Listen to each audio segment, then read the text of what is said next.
So జోష్ రవి గారు artist కాకపోయి ఉంటే ఏమై ఉండేవారు? ఏమన్నా అడుగుతునేవాడిని. నాకేం రాదు, నాకేం చేత సినిమా తప్ప నాకేం తెలియదండి. ఒకటి ఉంది ఏంటంటే, నాకు అప్పట్లో ఉండేవి, ఇప్పుడు కదా, ఒక 7-8 ఏళ్ల క్రితం నా దగ్గర 9 ఆవులు ఉండేవి మా ఊర్లో. నాకు ఆవులను పెంచడం చాలా ఇష్టం. చిన్నప్పుడు ఆవుల దగ్గర పెరిగాను నేను, వేదం నేర్చుకున్నాను కాబట్టి. వాటి ఎప్పుడో నేర్చుకున్నాను, చిన్నప్పుడు నేర్చుకున్నాను. అలానే కాదు, నాకు ఇష్టం, నేను నేర్చుకున్నాను అంతే. బ్రాహ్మణులు, రెడ్లు కాబట్టి నాకు ఈ క్యాస్ట్ ఫీలింగ్ అంటే నాకు వర్స్ట్, నేను వెంట్రుకలో తీసి పడేస్తాను. నాకు అలా ఏం లేదు.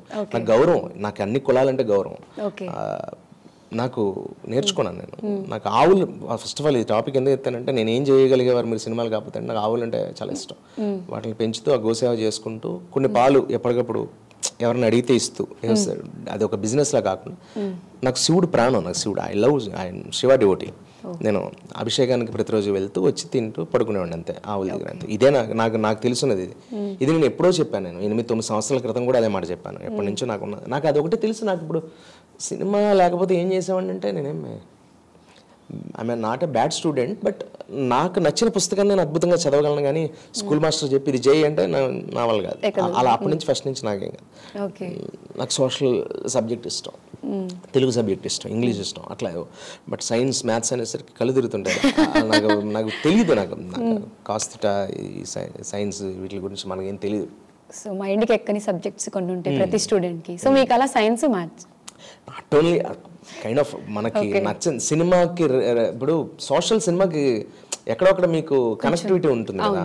కాబట్టి కదా ఒక ఏమంటారు దాన్ని, గౌతమ బుద్ధుడి శాతకర్ణను, బాహుబలి అని ఇంకోటని, లేకపోతే కొన్ని మనం ఫిక్షన్ ఇదిలో కూడా సోషల్ సబ్జెక్ట్స్ చదవం, హిస్టరీ ఎస్పెషల్ హిస్టారికల్ ఇదిలో చదవం, సోషల్ ఇన్ ద సెన్స్ ఏదో సినిమాకి దగ్గరగా అనిపిస్తుంది కదా. లైక్ మగధీర ఒక ఫిక్షన్, మీరు ఏదో చదివితే దాంట్లో ఇంకోటి ఏదో వస్తుంది. ఇప్పుడు రాజమౌళి గారి ఐడియాస్ అవన్నీ కూడా మనం పురాతనమైన కథలు చదవడం, పురాణాలు చదవడం, అట్లీస్ట్ ఒక సోషల్ ఇది చదవడం, అది మైథాలజీ తీయగలనా, ఇటు మన ఫిక్షన్ తీయగలనా, లేకపోతే చారిత్రాత్మక హిస్టారికల్ సినిమాలు తీయగలనా, మనం చదివే పుస్తకాలు మనకు నచ్చిన పనిని బట్టి ఆటోమేటిక్గా మీ బ్రెయిన్ ఇష్టపడుతుంటాయి.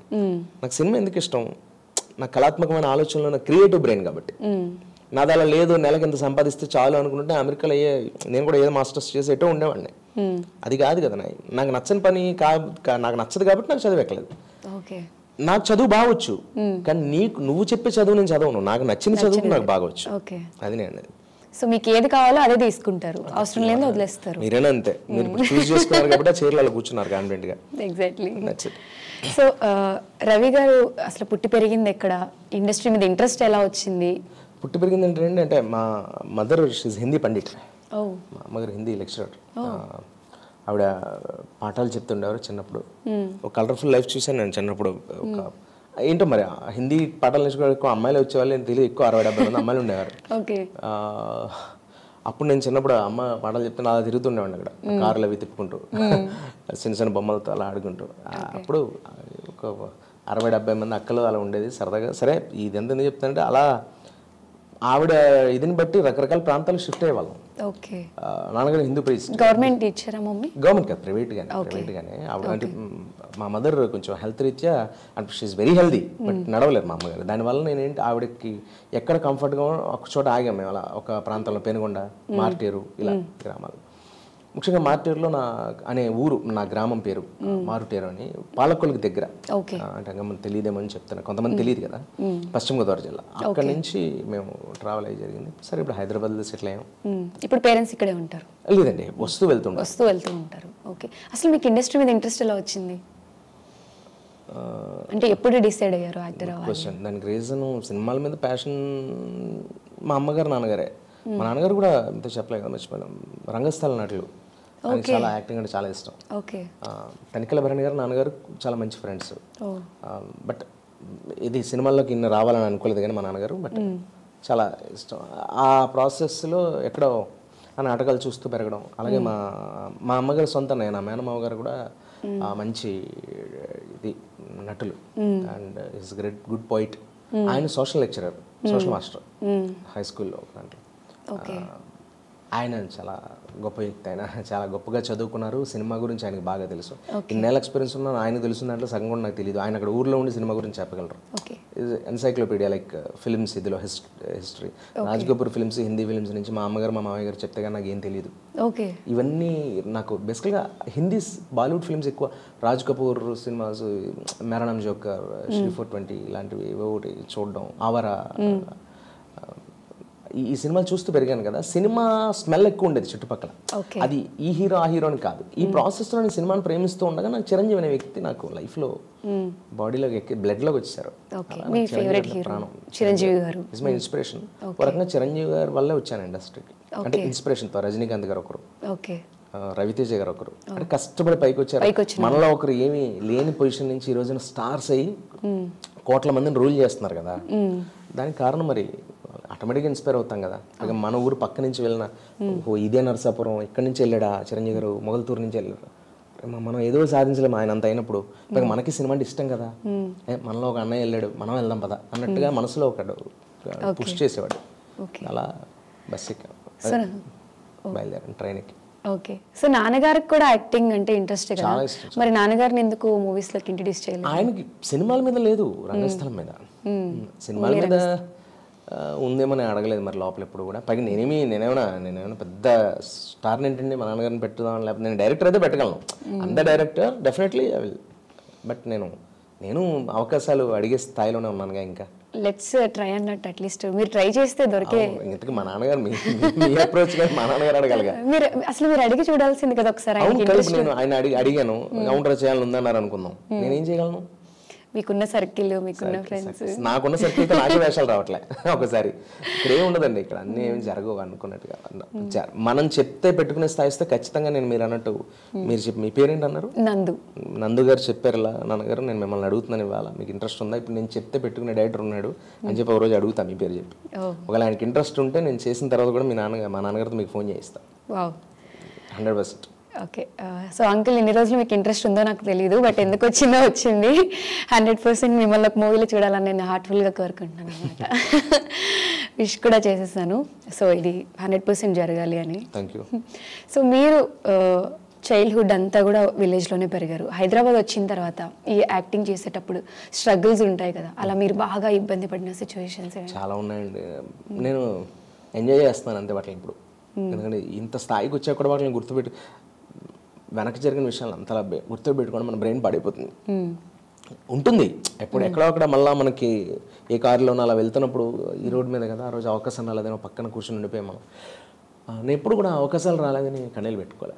అప్పుడు పెయిన్ ఉంటే వస్తుందేమో ఆపేసేవాడిని, అలా హుక్ చేసేవాడిని. ఏంటిది ఇందులో ఏముంది, రాకపోవడమే కదా పెయిన్, ఆ పెయిన్ నుంచే కదా నీకు ఇంకా ఎనర్జీ ఫామ్ అవుతుంది, ఒక జెల్ రిలీజ్ అవుతుందండి ఎప్పుడైనా సరే. ఎప్పుడంటే నేను ఎప్పుడు ఎక్కువ అవమానపడితే అది నీ అదృష్టం, ఎప్పుడు ఎక్కువ తొక్కేస్తే అప్పుడు నీ అదృష్టం, ఎప్పుడు నువ్వు ఓడిపోతే అది నీ అదృష్టం. ఎందుకంటే పడితేనే కదా లేచేది, లేస్తుంటే ఎప్పుడప్పుడు పడిపోతుంటావు. సో మీలా అందరూ స్పోర్టివ్గా తీసుకునే వాళ్ళు కూడా ఉండాలి. ఇప్పుడు మీరు చాలా స్పోర్టివ్ వేలో చెప్తున్నారు. చాలా మంది డిప్రెస్ అయిపోయి ఎక్కడో ఊరి నుంచి వస్తారు. మూవీ ఇండస్ట్రీకి వచ్చిన వాళ్ళు ఏంటి అంటే ఒకసారి దీంట్లోకి వచ్చిన తర్వాత మనం బయటకు వెళ్ళలేం దీన్ని వదిలేసి. సో అలా చాలా మంది డిప్రెస్ అవ్వడం, సూసైడ్ చేసుకునే వాళ్ళని కూడా బాధపడే. బ్యూటిఫుల్ క్వశ్చన్ అండి, నిజంగా చెప్తున్నాను. అసలు అది కరెక్ట్ కాదండి. ఎందుకంటే ఈ క్రియేటివ్ ఫీల్డ్లో ఎవరికి అవకాశాలు ఇవ్వకూడదు అనేది ఉండరు. కొంతమంది అంటారు ఆ క్యాస్ట్ ఫీలింగ్స్ ఇవి, వాళ్ళ మన ఊరు వీళ్ళ మన ఊరు. అఫ్ కోర్స్ లేవని అబద్ధం అని అందరిలా చెప్పని ఉన్నాయి, ఇక్కడ సమస్యలు ఉన్నాయి, అన్ని చోట్ల ఉంటాయి. ఎక్కడ కాదు, ఈ ఇండస్ట్రీ కదా అన్ని చోట్ల ఉంటాయి. కాస్టింగ్ హౌస్ అంటారు, ఇంకోటి అంటారు. ఏమంటే సమస్యలు లేని సాఫ్ట్వేర్ కంపెనీస్ లేవు, పెద్ద పెద్ద బిజినెస్ మ్యాగ్నెట్స్ దగ్గర లేవు, పెద్ద పెద్ద విషయాల్లో కూడా లేవు. వాళ్ళు నేను ఎంత పెద్ద స్టేట్మెంట్ ఇస్తున్నానంటే జెన్యూన్గా ప్రతి చోట ఆడపిల్లకి సమస్య ఉంది. సినిమా ఇండస్ట్రీలోనే ఉందా ఏంటి? అలాగే ప్రతి చోట అవకాశాలు దొరకని బోళంత మంది ఉన్నారు. ఇంటర్మీడియట్ ఫెయిల్ అయ్యారని కూడా చనిపోతున్నారు. మరి ఏ కాలేజీని తిడతారు, ఏ ఎడ్యుకేషన్ తిడతారు, ఏ యూనివర్సిటీని మనం జైల్లో పెట్టించాలి, అలాగే ఐ మీన్ ఇది చేయించాలి, కస్టడీలోకి తీసుకోవాలి. ఇక్కడ ఏంటంటే అవకాశం అనేది మన ప్రయత్న లోపం లేకుండా ప్రయత్నించాలి. రాలేదు అంటే దాన్ని మనం కదిలిపోకూడదు, కంగారు పడిపోకూడదు, ఆగాలి. ఒక చోట ఆగి ఎందుకు రాలేదు అయితే మన బలం, మనం సిన్సియర్గా ఎఫర్ట్స్ పెట్టాం మన బలం ఇదే కదా, ఎందుకు రాలేదు, ఇంకోసారి ట్రై చేద్దాం. ఇంకా రావట్లేదా, సరే వేరే దారిలో ఏదైనా వెళ్దామా, ఇందులో ఇంకో ఉదయం తెలుసా.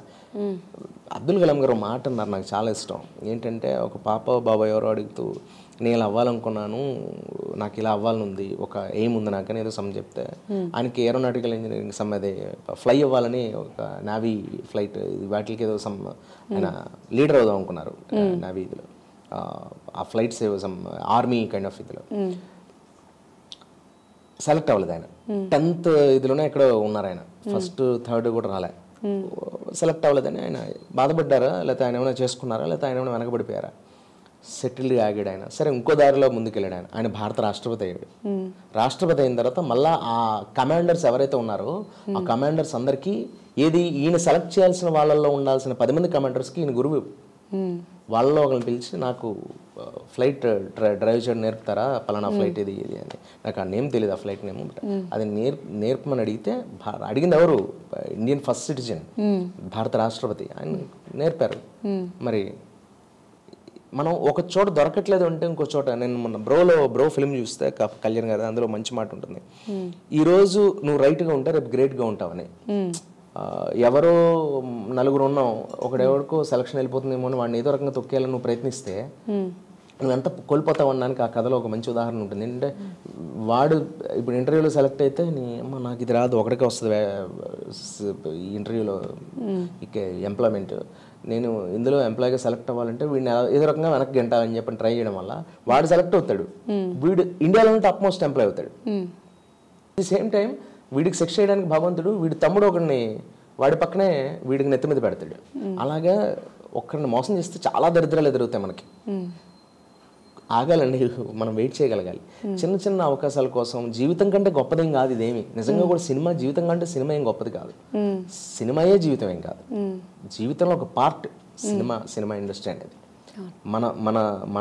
మన లైఫ్, మనకి తల్లిదండ్రులు ఇచ్చిన ఆరోగ్యమైన శరీరం, మనకు ఎన్నో అద్భుతమైన చాలా బ్యూటిఫుల్ లైఫ్ ఉందండి. వరల్డ్ చాలా గొప్పది, మనం చాలా చూడాలి, చాలా తిరగాలి. మనం అనుకున్నంత చిన్నదేం కాదు కదా జీవితం, చాలా పెద్దది. ఎందుకు మనం చిన్న చిన్న విషయాలకి చనిపోయేదాకా వెళ్ళడం అంత అవసరమే ఉంది? అవకాశం రాకపోతే చచ్చిపోతాం. అరే ఎంత చీప్ థింగ్ అది. నాకు 96 ఫిల్మ్లో విజయ్ సేతుపతిలా బతకడం ఇష్టం. ఫస్ట్ టైం నేను నా మనసులో అనుకున్న ఒక క్యారెక్టర్ని చూశాను. అలా ఆ ఒక్క పాట వింటే సిరివెన్నెల గారు తెలుగులో దాన్ని మనకి లైఫ్ ఆఫ్ రామ్ సాంగ్ చూస్తే ఏ మనిషి అసలు అలాంటి డెసిషన్ తీసుకోడు. ఒంటరిగా ఉండడం అదృష్టం అండి, అది తెలుసుకోగలగాలి. అవకాశాలు లేనప్పుడు బలంగా ఉండగలగాలి, అప్పుడు నవ్వగలగాలి. సవాలే లేదు, మనం లేవాలంటే పడిపోతేనే కదా నువ్వు ఇంకోసారి పడిపోకుండా ఉండదు నేర్చుకోగలుగుతావు. అంతే. ఈజీగా ఉంటే ఏది సక్సెస్ రాదు, కష్టంగా ఉండాలని కోరుకోవాలి. స్వామి వివేకానంద గారితో మాట ఉంది, ప్రతిరోజు నీకు సమస్య రావాలి, సమస్య రాలేదంటే నువ్వు తప్పుదారిలో నడుస్తున్నట్టు లెక్క, ఒకసారి నేను సమీక్షించుకోవాలి. అలాగా మనం సమస్యల్లో కొని తెచ్చుకోకూడదు, కానీ మనం వెళ్తున్న దారిలో సమస్య వస్తున్నాయంటే నువ్వు కరెక్ట్ జర్నీ చేస్తున్నట్టే. ఎందుకంటే నేను ఎదగని వరకు ఆటోమేటిక్గా ఎక్కువ కాంపిటీషన్ ఉన్న ఫీల్డ్లో నువ్వు వెళ్తుంటే ముందుకు ఎవరైనా రాణిస్తాడా? వాడు ఏదో చేస్తాడు. ఎందుకు నువ్వు సరైన దారిలో వెళ్తున్నావు అప్పుడే నువ్వు గ్రహించాలి. నీ గురించి మంచి వచ్చాడు ఏదో మాట్లాడుకోవాలి. ఏది మాట్లాడుకోకపోతే నువ్వు గ్రౌండ్లో లేనట్టే కదా. అది నేను అది. ఓకే, చాలా పాజిటివ్ వైబ్స్ ఉన్నాయి మీలో.